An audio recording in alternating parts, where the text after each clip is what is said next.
আলেমদের ওপর, কোরআনের মুফাসসিরদের ওপর সশস্ত্র হামলা হচ্ছে, গাড়ি ভাঙচুর হচ্ছে, মিথ্যা মামলা দিয়ে জেলখানায় পাঠিয়ে দিচ্ছে।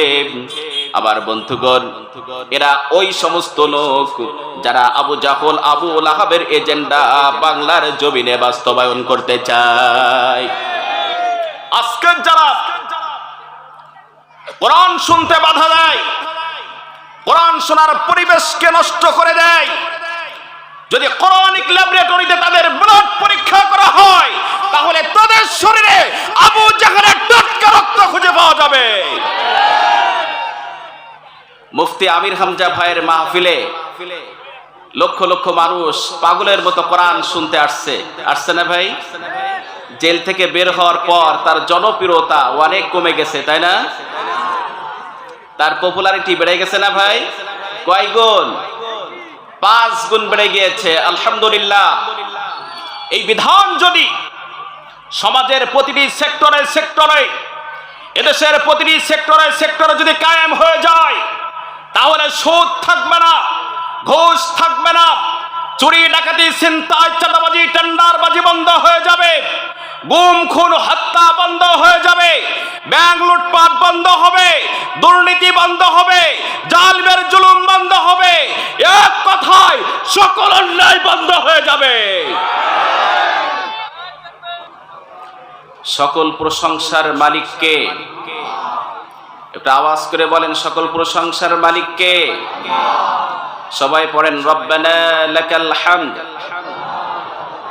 হামদান কাসীরান তাইয়িবান মুবারাকান ফি ইয়া রাব্বি লাকাল হামদ কামা ইয়ানবাগি লিজালালি ওয়াজহিকা ওয়া আযীমি সুলতানিক।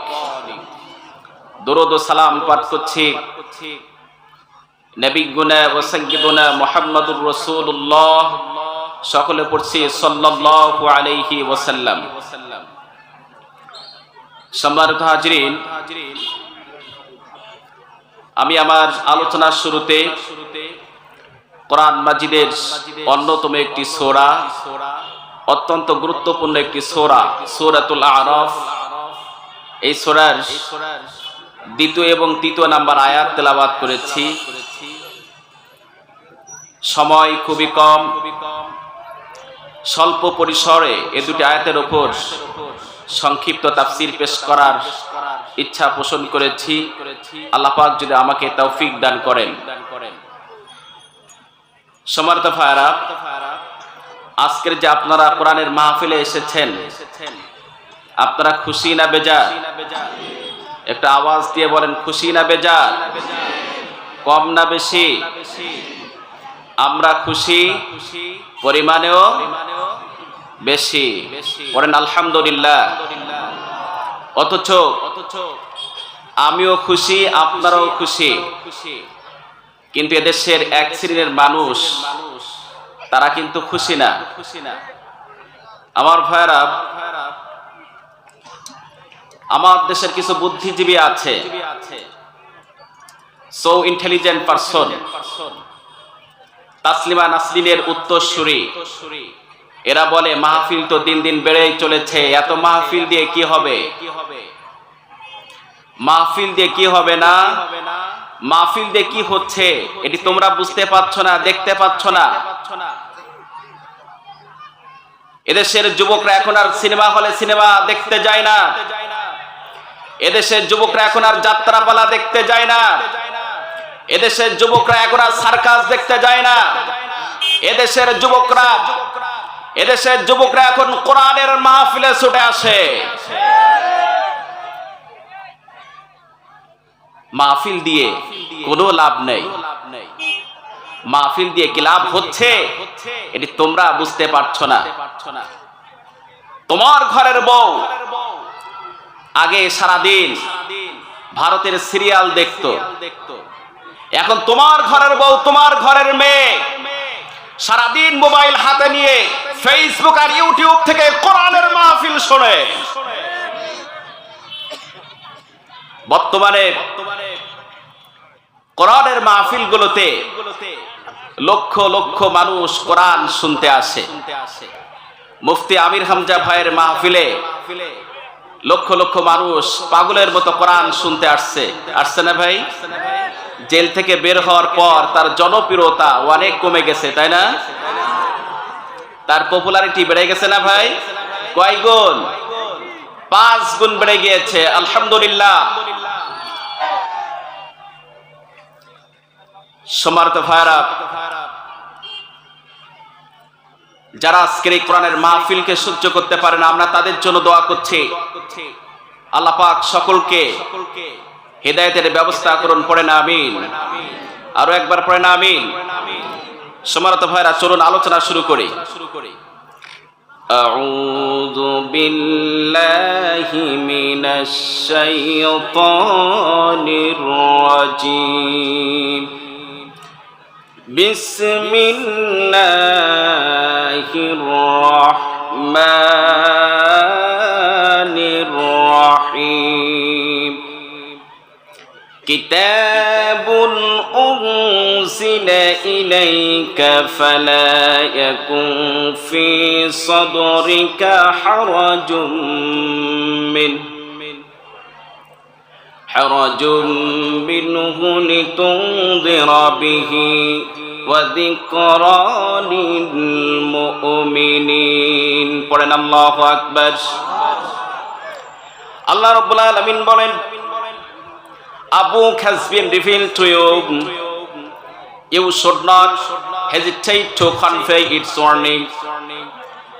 Rabbi Kareem Allah বলেন, হে নবী, যে কিতাব আমি আপনার কাছে পাঠিয়েছি, এই কিতাব প্রচারের ক্ষেত্রে আপনার অন্তরে যেন কোনো সংকীর্ণতা, কোনো সীমাবদ্ধতা, কোনো সংকোচ না থাকে।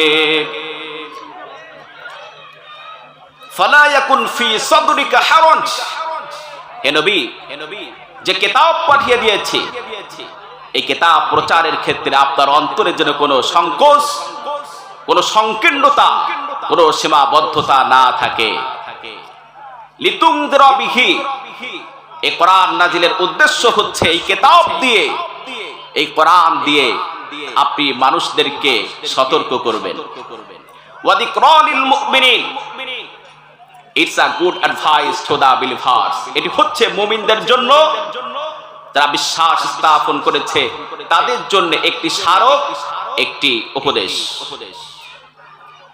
আমার ভাইরা, ভালো করে লক্ষ্য করুন, আল্লাহ রাব্বুল আলামিন সূরাতুল মাইদার 67 নম্বর আয়াতে বলেন, يا أيها الرسول بلغ ما أنزل إليك من ربك وإن لم تفعل فما بلغت رسالته والله يعصمك من الناس। বলেন আল্লাহু আকবার। আল্লাহ রাব্বুল আলামিন বলেন, হে রাসূল, আপনার রবের পক্ষ থেকে আপনার কাছে যে বিধান এসেছে, যে কিতাব এসেছে, আপনি এই কিতাবটি মানুষের মাঝে প্রচার করুন। ওয়া ইল্লাম তাফআল ফামা বাল্লাগতা রিসালাতা, আর আপনি যদি সঠিকভাবে ওহীর জ্ঞান, কোরআনের বাণী, যদি কিতাবের বাণী যদি আপনি প্রচার না করেন, ফামা বাল্লাগতা রিসালাতা, তাহলে আপনি তার বার্তা, তার রিসালাত সঠিকভাবে প্রচার করলেন না। ওয়াল্লাহু ইয়াসিমুকা মিনান নাস, আল্লাহ will protect you from the people. আল্লাহ পাক বলেন, যখন আপনি কোরআন প্রচার করবেন, ওহীর জ্ঞান যখন মানুষের কাছে পৌঁছে দিবেন, ষড়যন্ত্রকারীরা আপনার বিরুদ্ধে ষড়যন্ত্র করবে, অত্যাচার নির্যাতনকারীরা পাহাড় সদৃশ অত্যাচার নির্যাতন করবে। সকল ষড়যন্ত্র থেকে, সকল অত্যাচার নির্যাতন থেকে যিনি আপনাকে হেফাজত করবেন তিনি কে? এই জন্য আল্লাহ পাক বলছেন, আল্লাহু ইয়াসিমুকা মিনান নাস। হে নবী, আল্লাহ পাক আপনাকে সকল মানুষের ষড়যন্ত্র থেকে, অত্যাচার নির্যাতন থেকে, অনিষ্টতা থেকে হেফাজত করবেন। ইন্নাল্লাহা লা ইয়াহদিল কওমাল কাফিরিন, আর নিশ্চয়ই আল্লাহ পাক কাফির সম্প্রদায়কে হেদায়েত দেন না। আমার ভাইরা, পরিস্থিতি যত কঠিন হোক না কেন,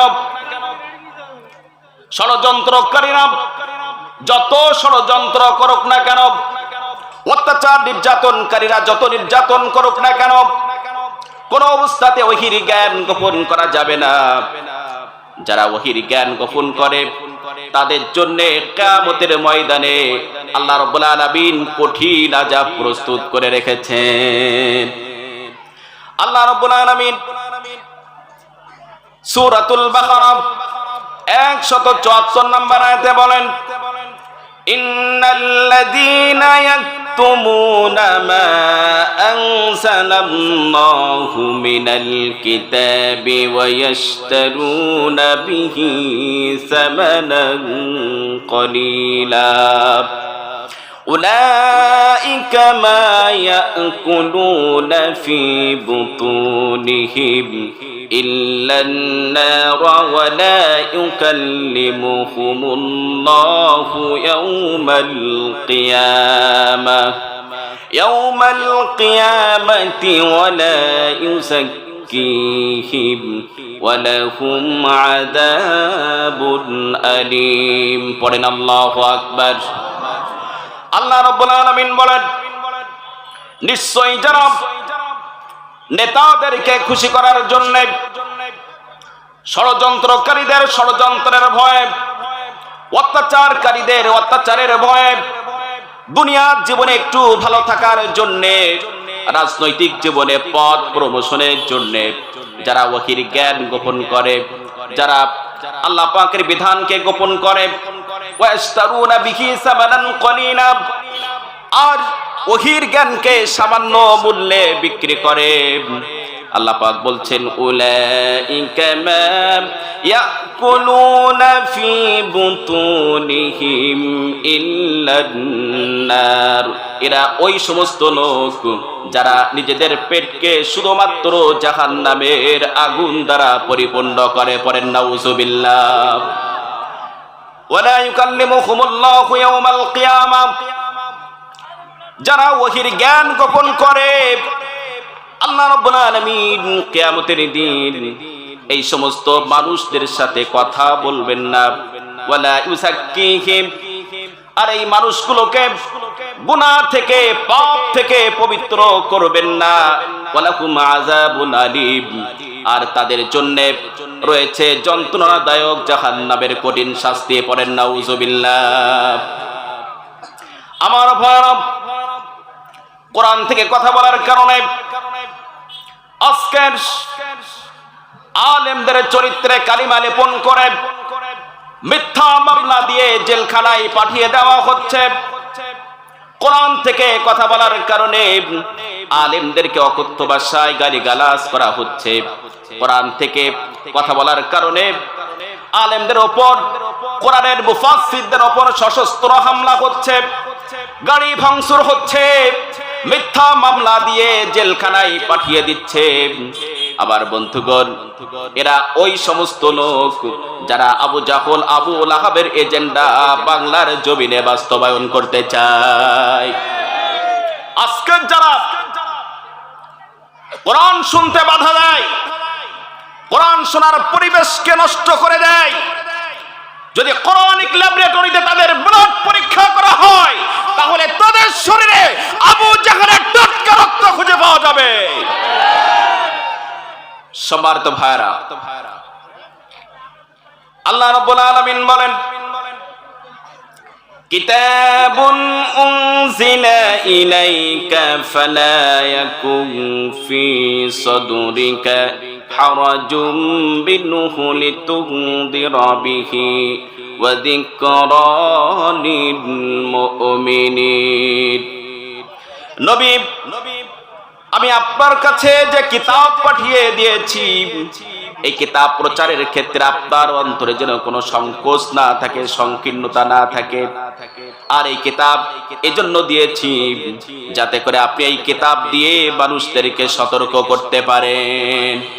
ওয়া যিকরালিল মুমিনিন, আর এটি হচ্ছে মুমিনদের জন্য উপদেশ স্বরূপ। আল্লাহ রাব্বুল আলামিন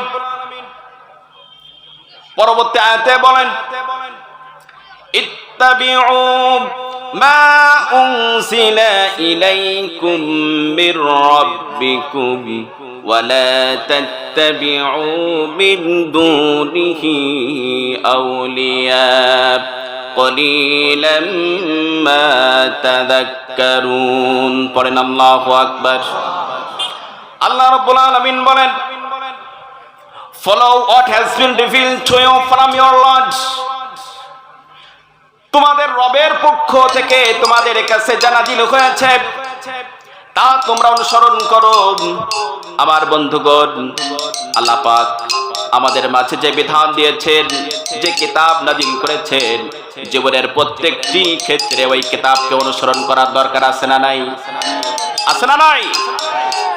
ব্যক্তিগত জীবনে, পারিবারিক জীবনে, সাংস্কৃতিক জীবনে, অর্থনৈতিক জীবনে, ধর্মীয় জীবনে, বৈজ্ঞানিক জীবনে, রাষ্ট্রীয় জীবনে, আন্তর্জাতিক জীবনে, জীবনের সকল ক্ষেত্রে কোরআনের বিধানকে অনুসরণ করা লাগবে। ঠিক কিনা কথা বলেন? অথচ আমার দেশে কিছু মানুষ আছে, ওই মানুষগুলো বলে কোরআনের বিধান জীবনের সব ক্ষেত্রে অনুসরণ করার দরকার নাই, শুধুমাত্র ধর্মীয় জীবনে অনুসরণ করলে চলবে। পড়েন নাউজুবিল্লাহ। এদেশের অধিকাংশ মানুষ যেন না কোনো বিধান অনুসরণ করে, কিন্তু একটি জীবনের একটি দিক আছে আমার বন্ধুগণ, ওই জীবনে কোরআনের বিধানকে অনুসরণ করতে চায় না মানুষ। অর্থনৈতিক জীবন এবং রাজনৈতিক জীবন, এই দুটি জীবনের ক্ষেত্রে মানুষ কোরআনের বিধানকে অস্বীকার করে। বেশিরভাগ মানুষ রাজনৈতিক জীবনে কোরআনের বিধানকে অনুসরণ করে না। মানুষ মনে করে রাজনীতিটা এটি কি, আবার এটি হচ্ছে ইসলামের বাইরের কোনো একটি খারাপ বিষয়। ঠিক কিনা কথা বলেন? অথচ রাজনীতিটা যে ইবাদত, এটি ইবাদত মনে করে না, এটি মনে করে পলিটিক্সটা হচ্ছে ইসলামের বাইরের কোনো একটি বিষয়। আমার বন্ধুগণ, নবী করিম সাল্লাল্লাহু আলাইহি ওয়াসাল্লাম যখন তিনি এই পৃথিবীতে আগমন করেছিলেন, তখন গোটা পৃথিবীর রাষ্ট্রীয় ব্যবস্থা ছিল বংশতান্ত্রিক।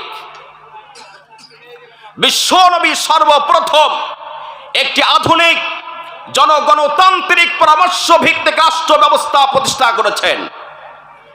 কথা বলেন না কেন? আমার নবী রাষ্ট্রপ্রধান ছিলেন না? প্রধান বিচারপতি ছিলেন না? খোলাফায়ে রাশিদিন, চারজন খলিফা রাষ্ট্রপ্রধানের দায়িত্ব পালন করেছেন না? অনেক সাহাবী রাষ্ট্রপ্রধানের দায়িত্ব পালন করেছেন, প্রধান বিচারপতির দায়িত্ব পালন করেছেন। আমার ভাইয়েরা, আল ইয়াউমা আকমালতু লাকুম দীনাকুম ওয়া আতমামতু আলাইকুম নি'মাতি ওয়া রাদিতু লাকুমুল ইসলাম দীনা। Islam isn't only a religion but also a complete code of life. ইসলাম হচ্ছে একটি পূর্ণাঙ্গ জীবন ব্যবস্থার নাম। এই পূর্ণাঙ্গ জীবন ব্যবস্থার মধ্যে পলিটিক্স নেই, রাজনীতি নেই। এটা কেমনে মনে করেন আপনি? রাজনীতির মতো এত গুরুত্বপূর্ণ একটি বিষয় ইসলামের মধ্যে থাকবে না, কোরআনের মধ্যে থাকবে না, এই চিন্তা কেমনে করলেন আপনি? কথা বলেন না কেন?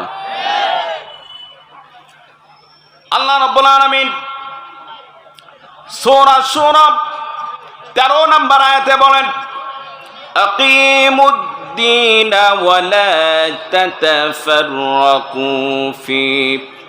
আল্লাহ পাক বলছেন, আকিমুদ্দিন, এস্টাবলিশ দ্য রিলিজিয়ন, তোমরা দ্বীনকে কায়েম করো। ওয়া লা তাতাফাররাকু ফি, দ্বীন কায়েম করতে যে তোমরা পরস্পর বিচ্ছিন্ন হও না, পরস্পর দলাদলি করো না। এই অর্ডার কে দিলেন? কথা বলে, অর্ডার কে দিলেন? আল্লাহ পাক দিয়েছেন। আমার বন্ধুগণ, আল্লাহ পাক বিশ্ব নবী জনাবে মুহাম্মদুর রাসূলুল্লাহ সাল্লাল্লাহু আলাইহি ওয়াসাল্লামকে এই পৃথিবীতে পাঠিয়েছেন আল্লাহর জমিনে আল্লাহর দ্বীন কায়েম করার জন্যে। এটা কি আমার কথা? আমার কথা। আল্লাহ রাব্বুল আলামিন সূরাতুল ফাতহ 28 নম্বর আয়াতে বলেন, হুয়াল্লাযী আরসালা রাসূলাহু বিল হুদা ওয়া দীনিল হক লিইয়ুযহিরাহু আলাদ দীনি কুল্লিহি ওয়া কাফা বিল্লাহি শাহীদা। পড়েন আল্লাহু আকবার। লিইয়ুযহিরাহু আলাদ দীনি কুল্লিহি, to establish the Islam for all the religion. আল্লাহ পাক আমার নবীকে পাঠিয়েছেন এই পৃথিবীতে। এই পৃথিবীতে যত ধর্ম আছে, যত আদর্শ আছে, যত মতবাদ আছে, সমস্ত ধর্মের উপর ইসলামকে প্রতিষ্ঠার জন্য আমার আল্লাহ পাক তার হাবিবকে এই পৃথিবীতে পাঠিয়েছেন। এটা কি আমার কথা? কথা কন না, এটা কি আমার কথা? এটা আমার কথা নয়। আমার ভাইরা, আপনি যদি আল্লাহর জমিনে আল্লাহর দ্বীন কায়েম করতে যান, আল্লাহর জমিনে আল্লাহর দ্বীন প্রতিষ্ঠা করা এটি কোন ধরনের ইবাদত? একটা আওয়াজ দিয়ে বলেন। আল্লাহর জমিনে আল্লাহর দ্বীন কায়েম করা এটি কোন ধরনের ইবাদত? কথা বলেন, এটি কোন ধরনের ইবাদত? এটি হচ্ছে একটি ফরজ ইবাদত। আপনি যদি আমার বন্ধুগণ খেয়াল করেন, আপনি যদি আল্লাহর জমিনে আল্লাহর দ্বীন কায়েম করতে চান, রাষ্ট্রীয় ক্ষমতা অর্জন ছাড়া আল্লাহর জমিনে আল্লাহর দ্বীন কায়েম করা তো সম্ভব নয়। জোরে বলুন ঠিক কিনা?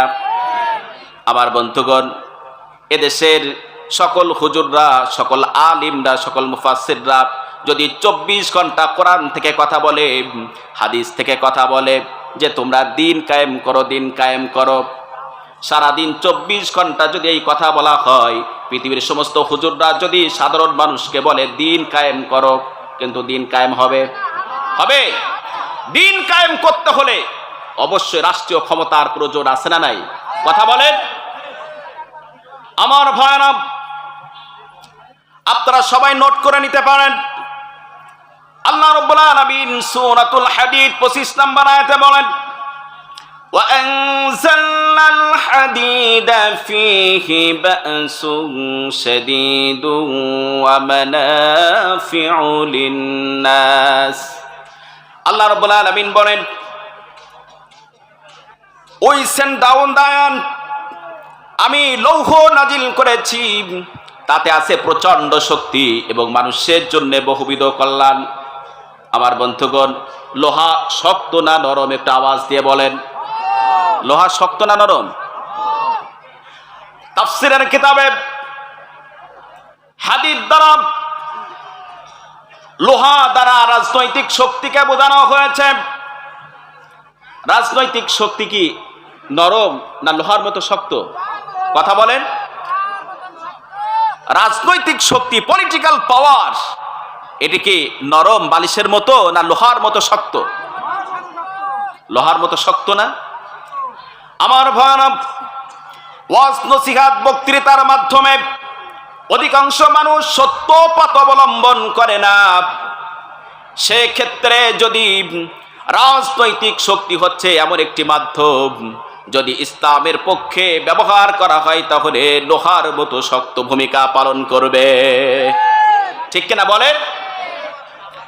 অধিকাংশ মানুষ সদুপদেশ দ্বারা হেদায়াত প্রাপ্ত হয় না, কিন্তু রাজনৈতিক শক্তি হচ্ছে এমন একটি মাধ্যম যা ইসলামের পক্ষে ব্যবহার করলে লোহার মতো শক্ত ভূমিকা পালন করবে।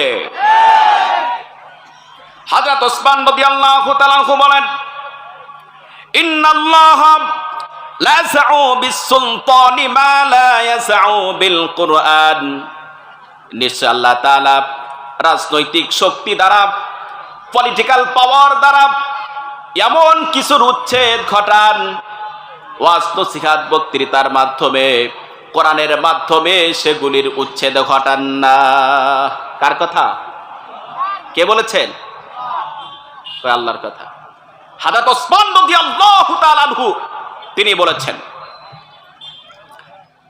আমার ভাইরা,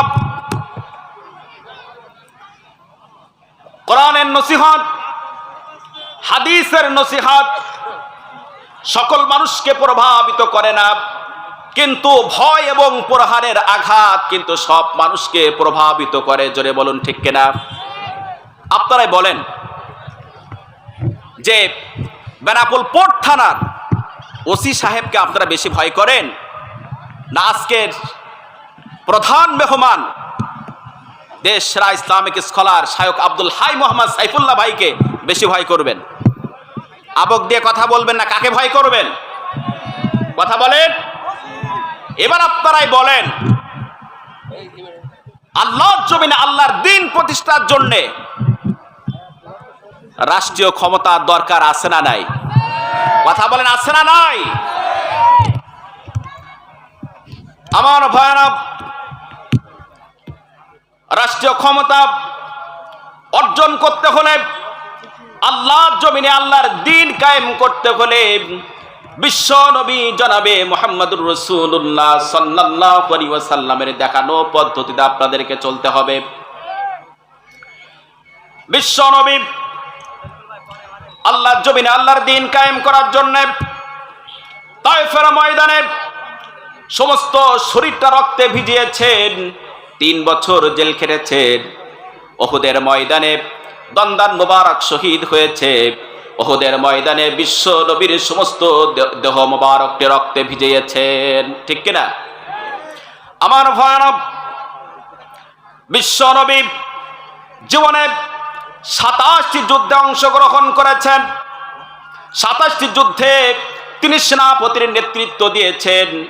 তিনি প্রধান সেনাপতি হিসেবে নেতৃত্ব দিয়েছেন, লিডারশিপ দিয়েছেন। আমার বন্ধুগণ, ভালো করে লক্ষ্য করুন, আল্লাহর জমিনে আল্লাহর দ্বীন প্রতিষ্ঠার জন্য অসংখ্য সাহাবী রক্ত দিয়েছেন, জীবন দিয়েছেন, দিয়েছেন না? আমার ভাইরা, আল্লাহর জমিনে আল্লাহর দ্বীন প্রতিষ্ঠার জন্য মার খেতে হবে, জেল খাটতে হবে, রিমান্ডে যেতে হবে, রক্ত দিতে হবে, জীবন দিতে হবে। এমনও হতে পারে ফাঁসির মঞ্চ পর্যন্ত যাওয়া লাগতে পারে, ঠিক কিনা? আমার ভাইরা, যারা মর্দে মুজাহিদ, যারা মুমিন, যারা মুত্তাকি, তারা কখনো মৃত্যুকে পরোয়া করে? মৃত্যুকে পরোয়া করে? তারা মৃত্যুকে ভয় পায় না, কারণ তারা জানে আল্লাহর অনুমতি ছাড়া কেউ কাউকে মারতে পারবে না। আল্লাহ রাব্বুল আলামিন বলেন, ওয়ামা কানা লিনাফসিন আন তামুতা ইল্লা বিইযনিল্লাহি কিতাবাম মুআজ্জালা। আল্লাহ রাব্বুল আলামিন বলেন, আল্লাহর বিনা অনুমতিতে কেউ কাউকে মারতে পারবে না। মৃত্যুর কথা তো কিতাবে লেখা আছে না নাই? কথা বলেন, আছে না নাই? আল্লাহ রাব্বুল আলামিন বলেন, আল্লাযী খালাকাল মাউতা ওয়াল হায়াতা লিয়াবলুয়াকুম আইয়ুকুম আহসানু আমালা। পড়েন আল্লাহু আকবার। আল্লাহ রাব্বুল আলামিন আয়াতে বললেন, তিনি প্রথম বলেছেন মৃত্যু সৃষ্টি করার কথা, এরপরে তিনি জীবন সৃষ্টির কথা বলেছেন। প্রশ্ন হলো, এই আয়াতে আল্লাহ পাক তো আগে আমরা জানি জীবন সৃষ্টি করেন, এরপর মৃত্যু ঘটান, কিন্তু এই আয়াতে কেন আল্লাহ রাব্বুল আলামিন আগেই মৃত্যু সৃষ্টির কথা বলেছেন? প্রশ্ন আছে না নাই? কথা বলেন, ভালো করে লক্ষ্য করুন। আল্লাহ পাক বলেন, সুম্মা জাআলনাহু নুতফাতান ফি করারিম মাকিন সুম্মা খলাকনান নুতফাতা আলাকাতান ফাখলাকনাল আলাকাতা মুদগাতান ফাখলাকনাল মুদগাতা ইযামান ফাকাসাউনাল ইযামা লাহমা। আল্লাহ রাব্বুল আলামিন মাতৃগর্ভে যখন কোন পরিপূর্ণ মানব শিশু তৈরি করেন, এরপর আল্লাহ রাব্বুল আলামিন যখন ওই দেহের মধ্যে মানব শিশুর মধ্যে রূহের প্রবেশ করান, ওই মানব শিশুর মধ্যে রূহ প্রবেশ করানোর 50,000 বছর আগে, কত বছর আগে? 50,000 বছর আগে লাউহে মাহফুজে আলামে আরওয়াহতে সে কখন মরবে, কিভাবে মরবে, কোন পদ্ধতিতে মরবে, আল্লাহ রাব্বুল আলামিন 50,000 বছর আগে তা লিপিবদ্ধ করে রেখেছেন। সুতরাং যদি লেখা থাকে আপনার মৃত্যু হবে রাজপথে বন্দুকের গুলিতে, যদি লেখা থাকে তরবারির আঘাতে আপনার মৃত্যু হবে, যদি লেখা থাকে বোমার আঘাতে আপনার মৃত্যু হবে, আমার বন্ধুগণ, পৃথিবীর এমন কোনো শক্তি নাই যেই শক্তি আপনাকে কন্ট্রোল করতে পারে, রক্ষা করতে পারে। আর যদি লেখা থাকে আপনার মৃত্যু হবে নিজের ঘরের বিছানায় স্বাভাবিকভাবে, হাজারো গুলি করেও, বোমা বেড়েও, তরবারি দিয়ে টুকরা টুকরা করেও কেউ আপনাকে মারতে পারবে না। এই জন্য আল্লাহ পাক বলেছেন, وَمَا كَانَ لِنَفْسٍ أَن تَمُوتَ إِلَّا بِإِذْنِ اللَّهِ كِتَابًا مُؤَجَّلًا। পড়েন আল্লাহু আকবার। আল্লাহ রাব্বুল আলামিনের বিনা অনুমতিতে পৃথিবীর কোন জালিম শক্তি কোন মুমিনকে, কোন মুত্তাকে মারতে পারবে না। এই বিশ্বাস কি আছে? আওয়াজ করে বলেন মুসলমান, এই বিশ্বাস কি আছে? আমার ভাইরা, আল্লাহর জমিনে আল্লাহর দ্বীন প্রতিষ্ঠার জন্য কারা কারা শহীদ হতে চান একটু দু হাত তুলে আমার আল্লাহকে দেখান। লিল্লাহে তাকবীর, লিল্লাহে তাকবীর, লিল্লাহে তাকবীর। হাত নামান। শহীদ হতে চান? আল্লাহর জমিনে আল্লাহর দ্বীন প্রতিষ্ঠার আন্দোলনের কর্মীদের খাতায় নাম লেখার। শহীদ হতে চান? দায়ী ইলাল্লাহ এর খাতায় নাম লেখার। আপনি যদি আল্লাহর জমিনে আল্লাহর দ্বীন প্রতিষ্ঠার আন্দোলনে শরীক হতে পারেন, আল্লাহর কসম আপনার মৃত্যুর পর কবরে আপনার লাশ পৌঁছবে না। দ্বীন প্রতিষ্ঠার আন্দোলনে যদি আপনি আহত হন, গাজী হয়ে ফিরে আসেন, গাজী হন আর শহীদ হন, আল্লাহ পাক অবশ্যই আপনাকে জান্নাত দিবেন। কোথায় দিবেন? বাঁচলে গাজী, মরলে শহীদ। আমার ভাইরা, উহুদের যুদ্ধে 70 জন সাহাবী শাহাদাত বরণ করলেন।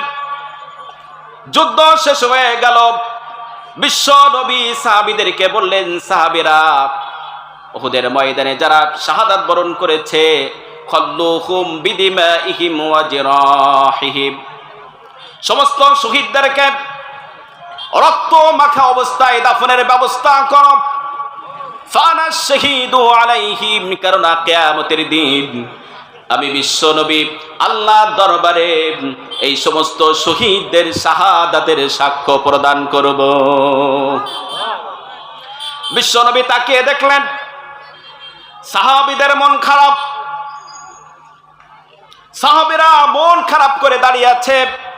কোন কোন সাহাবীর চক্ষু দিয়ে পানি ঝরছে। নবীজি বুঝতে পারলেন ইচ্ছা ছিল উহুদের ময়দানে শহীদ হওয়ার, কিন্তু ব্যর্থ হওয়ায় তারা দাঁড়িয়ে দাঁড়িয়ে কাঁদে। হাদিস শরীফের মধ্যে এসেছে, কারোর একটি হাত কাটা পড়েছিল, কারোর দুটি হাত কাটা পড়েছিল, কারোর একটি আঙ্গুল কাটা পড়েছিল, কারোর শরীরে একাধিক তরবারির আঘাত, তীর বল্লমের আঘাতে শরীরগুলো জর্জরিত। এরপরেও সমস্ত শরীর দিয়া রক্ত বের হচ্ছে। এরপরেও সাহাবীরা মন খারাপ করে দাঁড়িয়ে আছে। ইচ্ছা ছিল উহুদের ময়দানে শাহাদাতের সর্বোচ্চ মর্যাদা লাভ করার, কিন্তু ব্যর্থ হওয়ার কারণে দাঁড়িয়ে দাঁড়িয়ে তারা কাঁদে। আল্লাহর হাবিব সাহাবীদেরকে লক্ষ্য করে বললেন, সাহাবীরা, মা মিন মুসলিমিন ইউকলামু ফি সাবিলিল্লাহি ইল্লা জাআ ইয়াউমাল কিয়ামাতি ইয়াসিলু দামা। ও আমার সাহাবীরা, মনোযোগ দিয়ে শোনো, যে ব্যক্তি আল্লাহর রাস্তায় আহত হয়, আল্লাহর জমিনে আল্লাহর দ্বীন প্রতিষ্ঠার জন্য যারা আহত হয় আর যারা গাজী হয়ে ফিরে আসে, কিয়ামতের দিন আল্লাহর সামনে তারা এমন অবস্থায় উঠবে যেন তাদের ক্ষত স্থান থেকে টাটকা রক্ত প্রবাহিত হচ্ছে। আল্লাহু আকবার, আল্লাহু আকবার। বিশ্ব নবী বললেন, আল্লাউনু কালাউনি জাফরান ওয়ার রিহু কারিহিল মিস্ক। সাহাবীরা, যেই রক্তের কালার হবে জাফরানের মতো, ওয়ার রিহু কারিহিল মিস্ক, এবং যে রক্ত দিয়ে বেরিয়ে আসবে মিস্ক আম্বরের ন্যায় সুগন্ধ। জোরে বলুন সুবহানাল্লাহ। সাহাবীদের মন ভালো হয়ে গেল। সুবহানাল্লাহ বলবেন না? সুবহানাল্লাহি বিহামদিহি। আমার ভাইরা, আল্লাহর জমিনে আল্লাহর দ্বীন প্রতিষ্ঠার জন্য, আমার আল্লাহর জন্য যদি রক্ত ঝরাতে পারেন, মার খেতে পারেন, আহত হতে পারেন, ওইটাই আপনার কিয়ামতের দিন মুসিবতের দিনে নাজাতের ওসিলা হয়ে যাবে। সুবহানাল্লাহি বিহামদিহি। আমার ভাইরা, আর যদি আল্লাহর জমিনে আল্লাহর দ্বীন প্রতিষ্ঠার জন্য যদি শহীদ হতে পারেন, একদিকে শাহাদাত, অন্যদিকে আল্লাহর জান্নাত। জোরে বলুন সুবহানাল্লাহ। আল্লাহর জমিনে আল্লাহর দ্বীন প্রতিষ্ঠার জন্য শাহাদাত বরণ করলে একদিকে শাহাদাত, অন্যদিকে আল্লাহর জান্নাত। আমার আল্লাহ রাব্বুল আলামিন বলেন, ولا تقولوا لمن يقتل في سبيل الله أموات بل أحياء ولكن لا تشعرون। পড়েন আল্লাহু আকবার। আল্লাহ রাব্বুল আলামিন বলেন, যারা আল্লাহর রাস্তায় নিহত হয় তাদেরকে তোমরা মৃত্যু বলো না, বরং তারা জীবিত। তারা যে কবর জগতে জীবিত আছে এটি তোমরা তা উপলব্ধি করতে পারো না। রব্বে কারীম আল্লাহ বলেন, ওয়ালা তাহসাবান্নাল্লাযীনা কুতিলু ফি সাবিলিল্লাহি আমওয়াতা بل أحياء عند ربهم يرزقون। পড়েন আল্লাহু আকবার। আল্লাহ রাব্বুল আলামিন বলেন, আমার জমিনে আমার দ্বীন প্রতিষ্ঠার জন্য যারা নিহত হয় তাদেরকে তোমরা মরে গেছে, তারা মরে গেছে কথা বলো না, এই ধারণা কখনো করো না, বরং তারা জীবিত। কিয়ামত পর্যন্ত কবর জগতে তারা তাদের রবের পক্ষ থেকে জান্নাতি রিজিক প্রাপ্ত। জোরে বলুন সুবহানাল্লাহ, সুবহানাল্লাহ বিহামদিহি। আমার ভাইরা, ভালো করে লক্ষ্য করুন, কিয়ামতের দিন আল্লাহ রাব্বুল আলামিন ফেরেশতাদেরকে ঘোষণা করবেন, ফেরেশতারা যারা আমার দ্বীন প্রতিষ্ঠার জন্য শাহাদাত বরণ করেছে, যারা আমার জমিনে আমার দ্বীন প্রতিষ্ঠার জন্য ফাঁসির মঞ্চে যে শহীদ হয়েছে, ওই সমস্ত শহীদদেরকে তোমরা আলাদা করো। সুবহানাল্লাহ বলবেন না? শহীদদেরকে আলাদা করো। ফেরেশতারা শহীদদেরকে আলাদা করবেন। ফেরেশতারা যেখানে অবস্থান করবেন তাদের মাথার উপর থাকবে নূরের শামিয়ানা। জোরে বলুন সুবহানাল্লাহ। আল্লাহ পাক বলেন, ওয়াসিকাল্লাযীনা তাকাউ রাব্বাহুম ইলাল জান্নাতি সুমারা হাত্তা ইযা জাউহা ওয়া ফুতিহাত আবওয়াবুহা ওয়া ক্বালা লাহুম খাযানাতুহা সালামুন আলাইকুম তিবতুম ফাদখুলুহা খালিদিন। আওয়াজ করে বলেন আল্লাহু আকবার। যখন যারা মুত্তাকি, যারা মুমিন বান্দা, যারা আল্লাহর রাস্তায় শহীদ, এদেরকে যখন জান্নাতের কাছে নিয়ে যাওয়া হবে, জান্নাতের রক্ষীরা বলবে সালামুন আলাইকুম, তোমাদের ওপর শান্তি বর্ষিত হোক, তোমাদেরকে সালাম। তিবতুম, দুনিয়ার জীবনে তোমরা ভালো ভালো কাজ করেছিলে, তোমরা তোমাদের রবের দ্বীন প্রতিষ্ঠার জন্য তোমরা জীবন দিয়েছ, তোমরা শাহাদাত বরণ করেছ। ফাদখুলুহা খালিদিন, আর আজকে তোমরা চিরস্থায়ীভাবে আল্লাহ পাকের প্রতিশ্রুত জান্নাতের মধ্যে তোমরা প্রবেশ করো। জোরে বলুন সুবহানাল্লাহ, সুবহানাল্লাহ বিহামদি। এই শহীদি মর্যাদা লাভ করতে আমরা চাই কি চাই না? কথা বলেন, চাই কি চাই না? আমার বন্ধুগণ, ১৫০০ বছর আগে আল্লাহ পাক যে বিধান দিয়েছে, এই বিধান যদি সমাজের প্রতিটি সেক্টরে এদেশের প্রতিটি সেক্টরে যদি কায়েম হয়ে যায়, তাহলে সুদ থাকবে না, ঘুষ থাকবে না, চুরি ডাকাতি ছিনতাই চাঁদাবাজি টেন্ডারবাজি বন্ধ হয়ে যাবে, গুম খুন হত্যা বন্ধ হয়ে যাবে, ব্যাংক লুটপাট বন্ধ হবে, দুর্নীতি বন্ধ হবে, জালিমের জুলুম বন্ধ হবে, এক কথায় সকল অন্যায় বন্ধ হয়ে যাবে।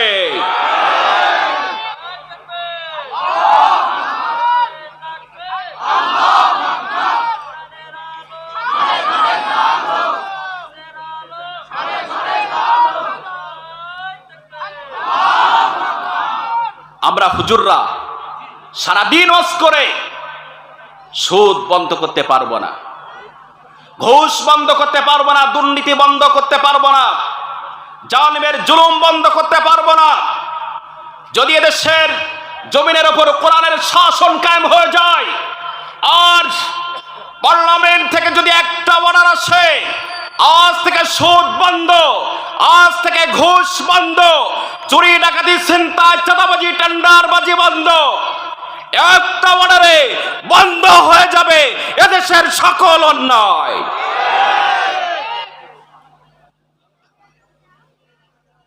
আমি কি ভুল বলছি? কথা বলেন, ভুল বলছি? আমার ভাইয়েরা, আমরা চাই কি চাই না আল্লাহর জমিনে আল্লাহর দ্বীন কায়েম হোক?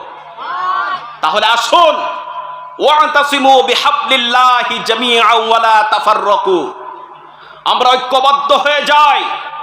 আমরা যদি ঐক্যবদ্ধ হতে পারি, আল্লাহর কসম কেউ আমাদেরকে ঠেকাতে পারবে না। ঠিক কিনা বলেন?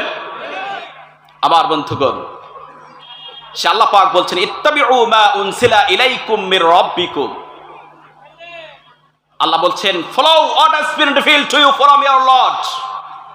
তোমাদের রবের পক্ষ থেকে যে বিধান এসেছে, তোমরা এই বিধানকে জীবনের প্রতিটি ক্ষেত্রে অনুসরণ করো।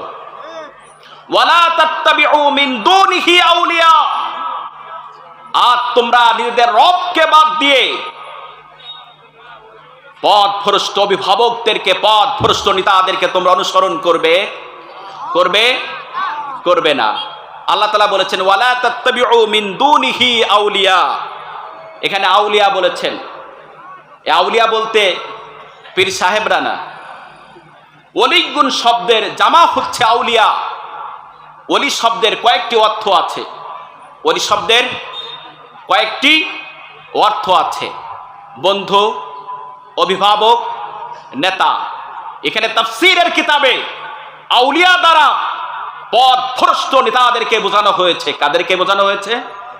কথা বলেন, একটু আওয়াজ দিয়ে বলেন, আমার কথা কি আপনারা বুঝছেন? এখানে আউলিয়া দ্বারা পথভ্রষ্ট নেতাদেরকে বোঝানো হয়েছে তাফসীরের কিতাবে।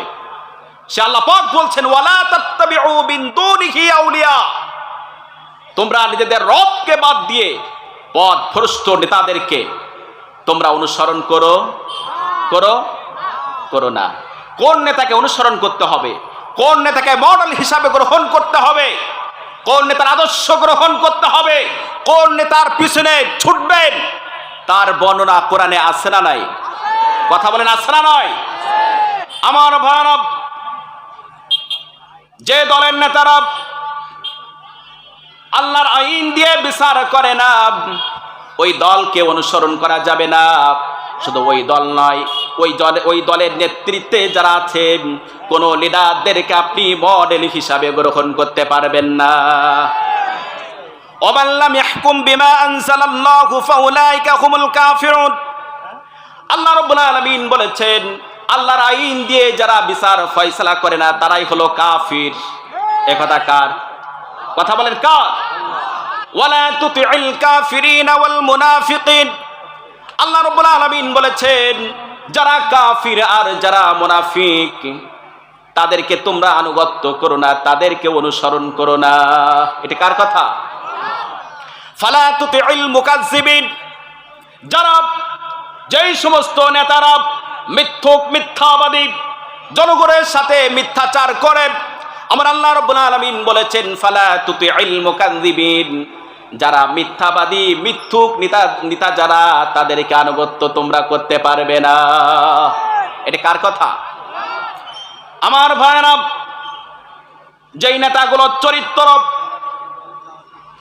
নেতাগুলো চরিত্রহীন লম্পট অসৎ চরিত্রের অধিকারী, দিনের বেলায় চরিত্র একরকম, রাতের গভীরে চরিত্র অন্যরকম, আল্লাহ পাক এই সমস্ত চরিত্রহীন লম্পট নেতাদের পিছনে দৌড়াতে নিষেধ করেছেন। আল্লাহ রাব্বুল আলামিন বলেন, ওয়ালা তুতি'উ কুল্লা হাল্লাফিম মাহিন হাম্মাজিম মাশশাইম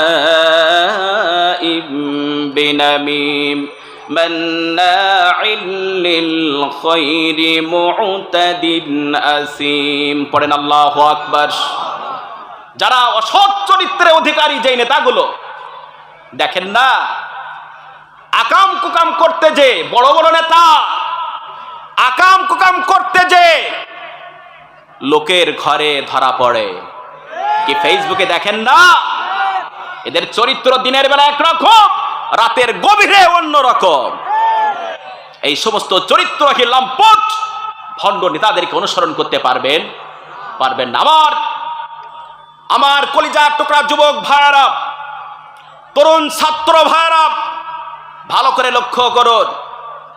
যারা পথভ্রষ্ট নেতা, এই পথভ্রষ্ট নেতাদেরকে যারা আপনারা অনুসরণ করেন, তাদেরকে মডেল হিসাবে গ্রহণ করেন, পরকালে আপনাদের অবস্থা হবে অত্যন্ত ভয়াবহ। পথভ্রষ্ট নেতারা সামনে থেকে নেতৃত্ব দিয়ে পথভ্রষ্ট কর্মীদেরকে জাহান্নামে নিয়ে যাবে। এটাকে আমার কথা? কথা বলেন আমার কথা? আমার কথা নয়, কোরআন বলছে, শুনুন। কিয়ামতের দিন পথভ্রষ্ট কর্মীরা পথভ্রষ্ট নেতাদেরকে বলবে, দুনিয়ার জীবনে তোমরা যে অর্ডারগুলো করেছিলে, সমস্ত অর্ডারগুলো জীবন দিয়ে বাস্তবায়ন করেছিলাম। তোমরা বলেছিলে অমুককে হত্যা করতে, তাকে হত্যা করেছিলাম। তোমরা বলেছিলে আলেমকে গুম করতে, আলেমকে গুম করেছিলাম। তোমরা বলেছিলে পিটিয়ে পিটিয়ে সাপের মতো মারতে, পিটিয়ে পিটিয়ে সাপের মতো মেরেছিলাম। মৃত্যু নিশ্চিত জেনে এরপরেও লাশের উপর দাঁড়িয়ে নৃত্য করেছিলাম। তোমরা বলেছিলে অমুককে ঘর বাড়ি ছাড়া করতে হবে, এলাকা ছাড়া করতে হবে। তাকে ঘর বাড়ি ছাড়া করেছিলাম, এলাকা ছাড়া করেছিলাম। তোমরা দুনিয়ার জীবনে যা যা বলেছিলে আমরা সব বাস্তবায়ন করেছিলাম। এরপরে আমরা যখন আকাম কুকাম করতে যে ধরা খেয়েছিলাম, তখনও তোমরা আমাদেরকে বাঁচিয়েছিলে। দেখেন না, গ্রেফতার হলে নেতা ফোন করা উচিত, সাহেব বল্টু মিয়ারে ধরছো কেন? ও বল্টু মিয়া তো আমার লোক। স্যার, অস্ত্র সহ গ্রেফতার হয়েছে, অস্ত্র সহ ছেড়ে দাও। কি ঠিক কিনা বলে? ঠিক কিনা? আমার ভাইরা, পথভ্রষ্ট কর্মীরা বলবে পথভ্রষ্ট নেতাদেরকে, ফাহাল আনতুম মুগনুনা আন্না মিন আযাবিল্লাহি মিন শাই। পড়েন আল্লাহু আকবার। আজকের কিয়ামতের দিন, মুসিবতের দিনে তোমরা কি আমাদেরকে জাহান্নামের আযাব থেকে, আল্লাহর আযাব থেকে কি বাঁচাতে পারবে নাকি? পথভ্রষ্ট কর্মীদের অবস্থা হবে কেমন ভালো করে লক্ষ্য করুন। সেই কিয়ামতের দিন, মুসিবতের দিনে পথভ্রষ্ট নেতারা পথভ্রষ্ট কর্মীদের সাথে সমস্ত সম্পর্ক ছিন্ন করে ফেলবে। পথভ্রষ্ট নেতারা বলবে, সাওয়াউন আলাইনা আজাসিনা আম সাবরনা মা লানা মিন মাহিস। পড়েন আল্লাহু আকবার। পথভ্রষ্ট নেতারা বলবে, আজকের তোমাদের অবস্থা আর আমাদের অবস্থান সমান সমান, তোমাদের আযাব আর আমাদের আযাব সমান সমান। পথভ্রষ্ট কর্মীরা তখন বলবে, তোমাদের আযাব আর আমাদের আযাব সমান সমান হতে পারে না, এটা আমরা মানি না। আল্লাহ তখন বলবেন, পথভ্রষ্ট কর্মীদেরকে লক্ষ্য করে বলবেন, তোমরা কি মানো না? পথভ্রষ্ট কর্মীরা সেদিন বলবে, রব্বুল আলামিন এই সমস্ত চোর, ডাকাত, খুনি, চাঁদাবাজ, টেন্ডারবাজ, চরিত্রহীন, লম্পট, দুর্নীতিবাজ, ব্যাং লুটপাটকারী, জালিমদের কথা শুনে তোমার দিনের বিরোধিতা করেছিলাম, জীবন যৌবন সব নষ্ট করেছিলাম, আলিমদেরকে হত্যা করেছিলাম। আজকের তাদের আযাব আর আমাদের আযাব সমান সমান হতে পারে না। আল্লাহ রাব্বুল আলামিন বলবেন পথভ্রষ্ট কর্মীদেরকে লক্ষ্য করে, তাহলে তোমরা কি চাও? পথভ্রষ্ট কর্মীরা সেদিন বলবে, রব্বুল আলামিন আমাদের দুটি দাবি আছে। আপনার কাছে কটি দাবি? আমাদের দুটি দাবি আছে।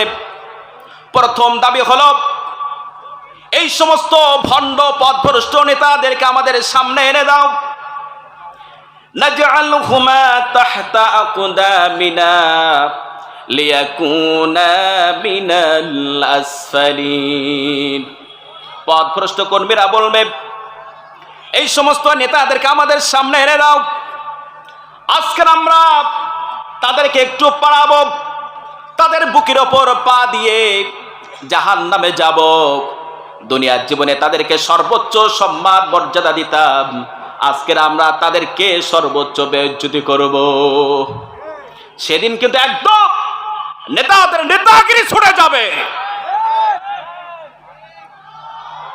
পথভ্রষ্ট, লিল্লাহি তাকবীর।